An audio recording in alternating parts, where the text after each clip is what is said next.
আরেকটি বিষয় হচ্ছে এখানে বেশ কিছু বিষয় থাকে ইনভেস্টমেন্টের ক্ষেত্রে।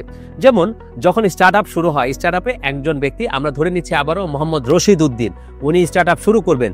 উনি চিন্তা করেছেন ওই যে আমি বলেছিলাম রাজশাহী আমবাগান, সেখানে উনি বাগান কিনবেন। তো সেটার একটা আইডিয়া তৈরি করলেন, ফরম্যাট তৈরি করলেন, সিস্টেম তৈরি করলেন, প্রজেক্ট তৈরি করলেন, করে আমার যিনি ভিডিও এডিট করছেন, সেই ভিডিও এডিট করছেন আমাদের রিচি ভাই। সে 1 কোটি টাকা নিয়ে বসে আছেন, আমি অ্যাঞ্জেল ইনভেস্টর, আমি বিনিয়োগ করব।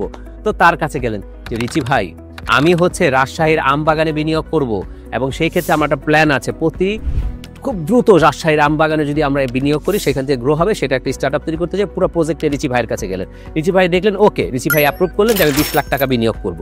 তো সে কি করলেন, 20 লাখ টাকা নিউরো মার্কেটিং এবং ব্র্যান্ড স্টোরি সেলিং, এই টপিকস নিয়ে আমরা আয়োজন করছি 2 দিন ব্যাপী day long workshop, neuro marketing এবং ব্র্যান্ড স্টোরি সেলিং এই শিরোনামে, যা অনুষ্ঠিত হতে যাচ্ছে আগামী 7 এবং 8 মার্চ, শুক্রবার এবং শনিবার সকাল 9টা থেকে বিকেল 4টা, বনানী ইউনিক রেজেন্সি হোটেলে। এই দুদিনে আমরা কি শিখব? আমরা শিখব strategy to sell anything to customer, golden rules of neuro marketing এবং আন্ডারস্ট্যান্ডিং দ্য কাস্টমার সাইকোলজি।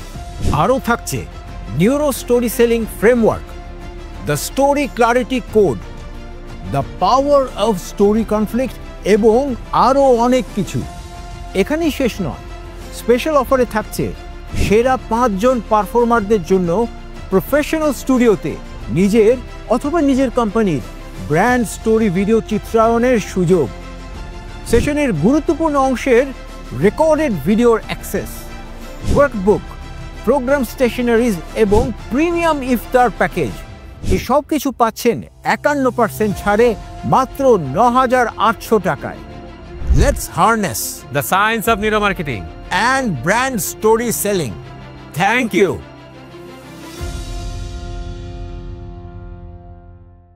স্টার্টআপের জন্য 20 লাখ টাকা হলো সিড ফান্ড। তো এই সিড ফান্ড নিয়ে উনি ব্যবসাটা শুরু করলেন।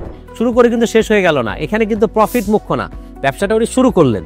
ব্যবসাটা শুরু করার পরে কিছুদিন পরে আবার আরো ফান্ডের প্রয়োজন হলো। তখন হলো কি, আবার উনি আরেকটা করলেন যে এ ক্যাটাগরি। যেমন এখানে আবার বিভিন্ন ইনভেস্টমেন্টের বিভিন্ন পার্ট হয়, যেমন ফার্স্ট হচ্ছে সিড ফান্ডিং, তারপরে হচ্ছে উনি সেকেন্ড টাইম আরেকটা করলেন, সেটা হচ্ছে যে পার্ট 1 এ ফান্ডিং।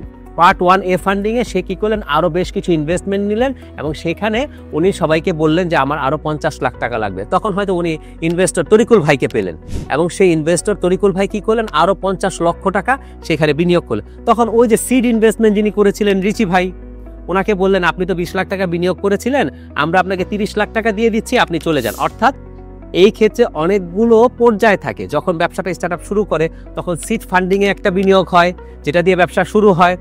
পরবর্তীতে আবার হচ্ছে বিভিন্ন আপনার স্টেপ থাকে, যেমন A funding, B funding, C funding, মানে এটা হলো category A funding, category B funding, মানে এটা বিভিন্ন পর্যায়ে পড়া তার বিভিন্ন ফান্ড নেয়। ফার্স্টে সিড ফান্ডিং নিল, পরবর্তীতে আপনার হচ্ছে লেভেল এ ফান্ডিংয়ে আবার কিছু ইনভেস্টরের কাছে ফান্ডিং নিল, ব্যবসাটাকে আরেকটু গ্রো করলো এবং যারা সিড ফান্ডিংয়ে টাকা দিয়েছিল তারা আবার এক্সিট হয়ে গেল। তারা হয়তো 20 লাখ টাকা দিয়েছিল, তারা হয়তো 30 লাখ টাকা বা 40 লাখ টাকা চলে গেল। আবার ক্যাটাগরি এতে যারা ফান্ড করেছিল বা ইনভেস্ট করেছিল, ক্যাটাগরি বিতে যখন আবার নতুন যারা হচ্ছে ইনভেস্ট করছে তাদের কাছ থেকে যখন ফান্ড নিল, তখন হয়তো এতে যারা ইনভেস্ট করেছিল প্রজেক্ট এতে, তারা আবার কি করলো, বের হয়ে গেল। তো এইভাবে করে স্টার্টআপে রেগুলার বেসিসে ফান্ডিং হতে থাকে।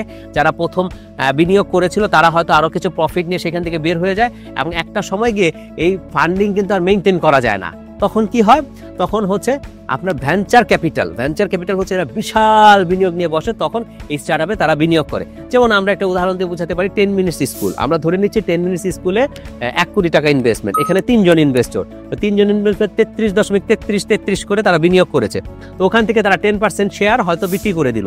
এখন তারা কি বললো, একটা ফান্ডিং করলো, ফান্ডিং এতে কি হলো, বেশ কিছু ইনভেস্টর ওই 1 কোটি টাকা শেয়ার 10% শেয়ার তারা হয়তো 50 লাখ টাকা দিয়ে ক্রয় করলো। তো তারা 3 জনই ওখানে তারা ইনভেস্ট করেছিল, ওখান থেকে হয়জন তারা রয়ে গেল, কিন্তু 10% শেয়ার বিক্রি করলো। তারপরে আবার কি করলো, তারা ফান্ডিং বি বলে আবার হয়তো আরো কিছু ফান্ড নিল। তখন হয়তো বা তারা দেখা গেল আরো 50 লাখ টাকা নিল। তো 50 লাখ টাকা নেওয়ার পরে ওই যে প্রথম যারা 10% শেয়ার হয়তো যারা 20 লাখ টাকা দিয়েছিল বা 40 লাখ টাকা দিয়েছিল, তাদেরকে বললো যে ঠিক আছে আমি 50 না, ওইখানে আমি আরো বেশি পেয়েছি, 70 পেয়েছি, তোমরা 70 নিয়ে চলে যাও। তো তারা হয়তো ফান্ডিং এতে 50 লাখ টাকা বিনিয়োগ করেছিল, কিন্তু ফান্ডিং বিতে যারা 70 লাখ টাকা ইনভেস্ট করলো তাদের ওখান থেকে 50 লাখ টাকা তাকে দিয়ে দিল। যারা এ ফান্ডিং ইনভেস্ট করেছিল তারা চলে গেল, আরো 20 লাখ টাকা নতুন করে ব্যবসায় বিনিয়োগ হলো। তো এইভাবে করে করে করে করে করে করে একসময় দেখা গেল যে টেনেরিস স্কুলের হয়তো সেখানে সেটার ভ্যালু হয়ে গেছে প্রায় 1000 কোটি টাকা। তখন দেখা গেল যারা প্রথমে যে 101 কোটি টাকা ইনভেস্ট করেছিল বা 100 কোটি টাকা ইনভেস্ট করেছিল, তারা সে 1000 কোটি টাকা নিয়ে বিক্রি করে দিল। যারা 1000 কোটি টাকা নিয়ে কিনলো তারা আবার কি করলো, সেটাকে 1050 কোটি টাকা পৌঁছে দিয়ে সেটা আবার সেখানে তারা 1050 কোটি টাকা করে দিয়ে 1100 কোটি টাকা বিক্রি করে দিয়ে তারা বের হয়ে গেল। এটা হচ্ছে ফান্ডিং এর প্রসেস স্টার্টআপের ক্ষেত্রে।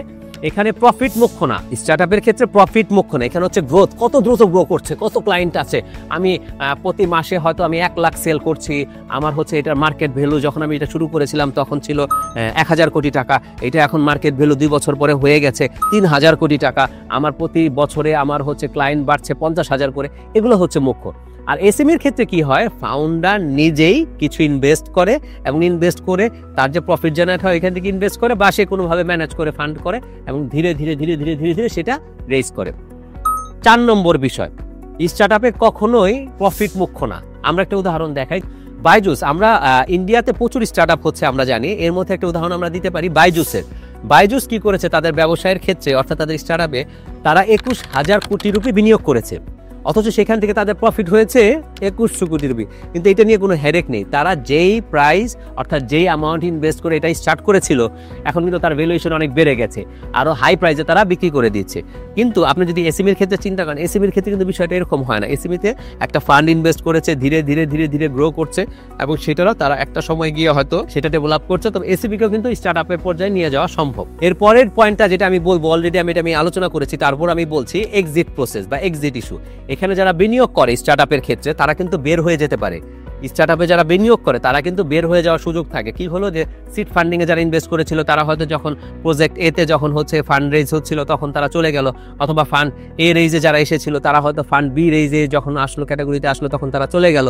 এইভাবে করে চলে যাওয়ার বিষয় থাকে। কিন্তু এসএমইর ক্ষেত্রে আসলে যারা ব্যবসা করে তখন তার ব্যবসা আসলে ছেড়ে যাওয়ার কোনো প্রসেস নেই, এক্সিট কোনো ইস্যুস নেই, তাকে ব্যবসা চালিয়ে যেতে হয়, তার পরবর্তী তার যে সাকসেসর্স আছে তারা ব্যবসা চালিয়ে যায়। আরো একটা বিষয় উল্লেখ করতে চাই, সেটা হচ্ছে শেয়ার মার্কেট ইস্যু। একটা সময় স্টার্টআপের বিষয়টা এরকম একটা পর্যায়ে চলে যায় যে স্টার্টআপে ভেঞ্চার ক্যাপিটালও তারা হার ইনভেস্ট করতে পারে, যেন 1000 কোটি টাকা ইনভেস্ট করেছে, 2000 কোটি টাকা ইনভেস্ট আর সম্ভব না।